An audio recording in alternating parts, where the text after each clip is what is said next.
사도신경하심으로 2022년도 6월 7일 화요일 온라인 아침 기도회 하나님께 올려드리겠습니다. 전능하사 천지를 만드신 하나님 아버지를 내가 믿사오며 그 외아들 우리 주 예수 그리스도를 믿사오니 이는 성령으로 잉태하사 동정녀 마리아에게 나시고 본디오 빌라도에게 고난을 받으사 십자가에 못 박혀 죽으시고 장사한 지 사흘 만에 죽은 자 가운데서 다시 살아나시며 하늘에 오르사 전능하신 하나님 우편에 앉아 계시다가 저리로서 산자와 죽은 자를 심판하러 오시리라. 성령을 믿사오며 거룩한 공회와 성도가 서로 교통하는 것과 죄를 사하여 주시는 것과 몸이 다시 사는 것과 영원히 사는 것을 믿사옵나이다. 아멘. 찬송가 314장 찬송하시겠습니다.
하나님 아버지 감사합니다. 오늘도 새로운 화요일 하루를 저희들에게 허락하시고 오늘 하루 시작하는 첫 시간에 주님이 부르셔서 순종함으로 나왔습니다. 하나님 오늘도 말씀을 통해서 오늘 하루 어떤 선한 길로 저희들을 인도하시는지 바르게 깨닫게 하시고 순종케 하여 주셔서 오늘도 주님께로 인도하신 길로만 걸어감으로 말미암아 주님이 예비하신 승리의 축복을 누릴 수 있는 복된 하루가 되게 하여 주옵소서. 감사드리오며 우리 주 예수 그리스도의 이름으로 기도드리옵나이다. 아멘. 자, 이 시간에 하나님이 주시는 말씀은 사무엘상 10장 1절부터 16절까지 말씀 보겠습니다. 자, 화면을 보시면서 10장 1절부터 우리 함께 합독하시겠습니다. 이에 사무엘이 기름병을 가져다가 사울의 머리에 붓고 입맞추며 이르되 여호와께서 내게 기름을 부으사 그의 기업의 지도자로 삼지 아니하셨느냐. 내가 오늘 나를 떠나가다가 베냐민 경계 셀사에 있는 라헬이 묘실 곁에서 두 사람을 만나리니 그들이 내게 이르기를 내가 찾으러 갔던 암나기 암나귀들을 찾은지라. 내 아버지가 암나귀들이 염려는 놓았으나 너희로 말미암아 걱정하여 이르되 내 아들을 위하여 어찌하리요 하더라 할 것이요. 내가 거기서 더 나아가서 다볼 상수리 나무에 이르면 거기서 하나님을 배우려고 베델로 올라가는 세 사람을 만나리니 한 사람은 염소 새끼 셋을 이끌었고 한 사람은 떡 세 덩이를 가졌고 한 사람은 포도주 한 가죽 부대를 가진 자라. 그들이 내게 문안하고 떡 두 덩이를 주겠고 너는 그의 손에서 받으리라. 그 후에 내가 하나님의 산에 이르리니 그곳에는 블레셋 사람들이 영문이 있느니라. 내가 그리로 가서 그 성읍으로 들어갈 때에 선지자의 무리가 산당에서부터 비파와 소고와 저와 수금을 앞세우고 예언하며 내려오는 것을 만날 것이요. 내게는 여호와의 영이 크게 임하리니 너도 그들과 함께 예언을 하고 변하여 세 사람이 되리라. 이 징조가 내게 임하거든 너는 기회를 따라 행하라. 하나님이 너와 함께 하시느니라. 너는 나보다 앞서 길갈로 내려가라. 내가 내게로 내려가서 번제와 화목제를 드리리니 내가 내게 가서 내가 행할 것을 가르칠 때까지 7일 동안 기다리라. 그가 사무엘에게서 떠나려고 몸을 돌이킬 때에 하나님이 새 마음을 주셨고 그날 그 징조도 다 응하니라. 그들이 산에 이를 때에 선지자의 무리가 그를 영접하고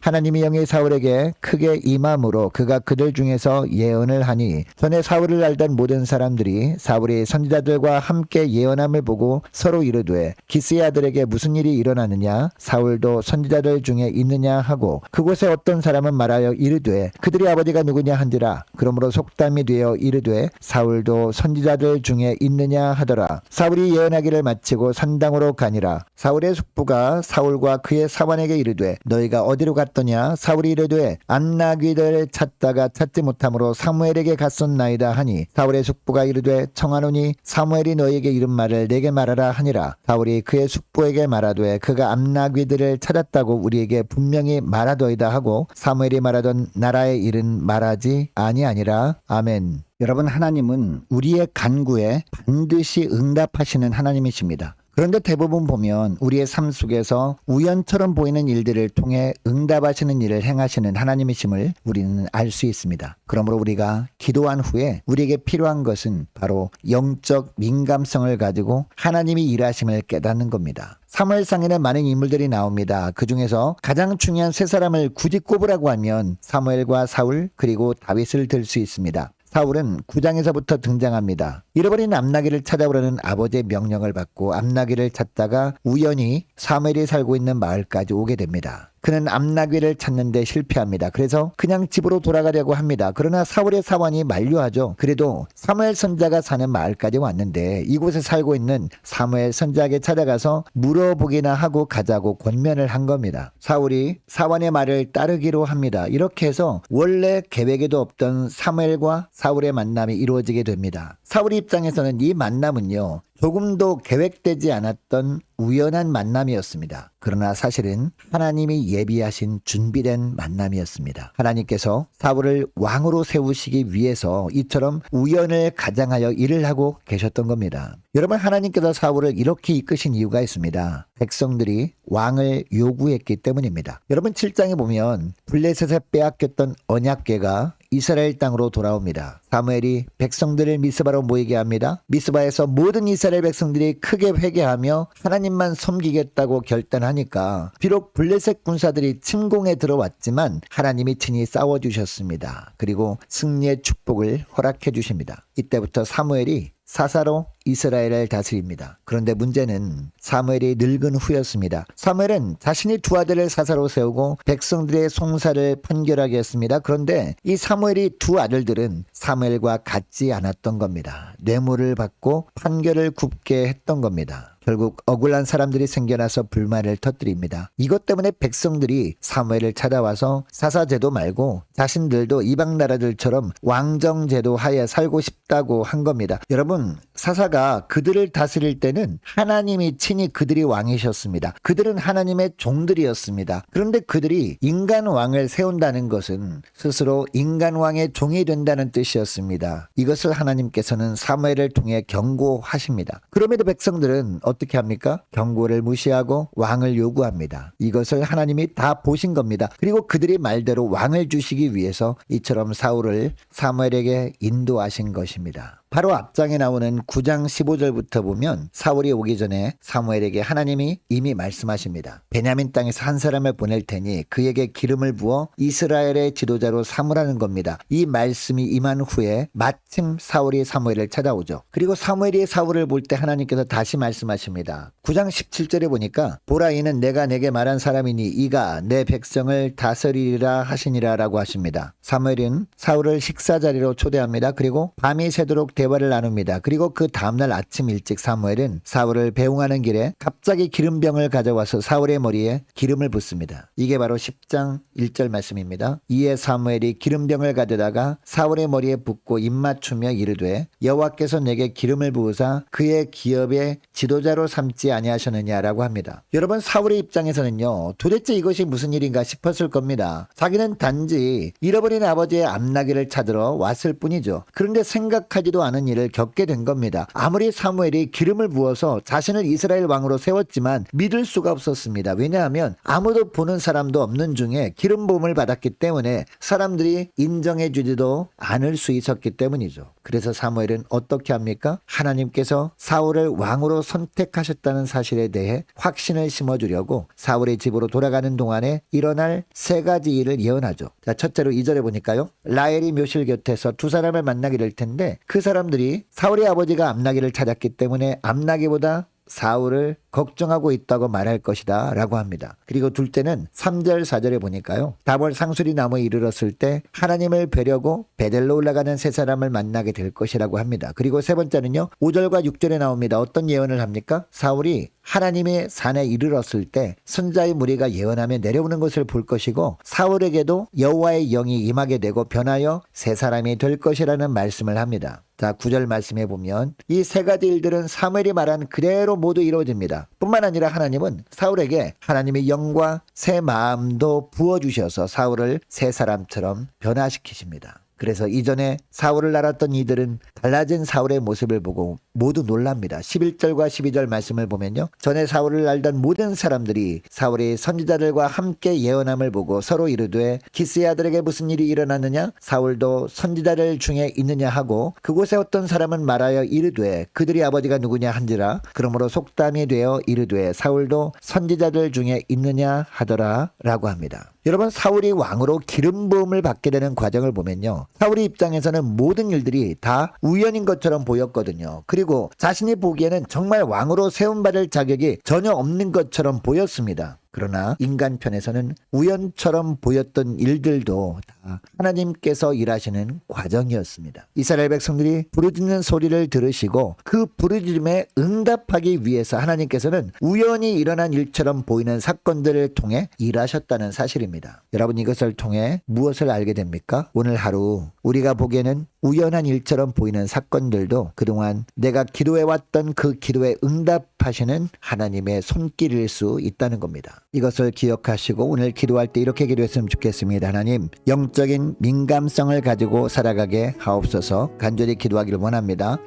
하나님께서 사울을 왕으로 세우실 때 결국 하나님의 영을 부어주시고 새 사람으로 만드신 후에 왕으로 세워지게 하셨던 것처럼 오늘 하루 성령의 능력으로 새 사람으로 변화시켜 주셔서 맡기신 일을 잘 감당케 하옵소서. 간절히 기도하기를 원합니다. 각 구역예배 회복을 위해서 함께 기도하기를 원하고 유초등부 중고등부 청년부를 위해서 우리 함께 기도하기를 원하고 한우들을 위해서 우리 함께 기도하기를 원하고요. 군 복무 중인 이시훈 형제를 위해서 우리 함께 기도하기를 원하고 우리 성사님들과 나라 민족을 위해서 우리 교회 앞날을 위해서 저와 여러분이 가지고 나온 기도 제목을 놓고 우리 함께 기도하기를 원합니다. 기도하겠습니다.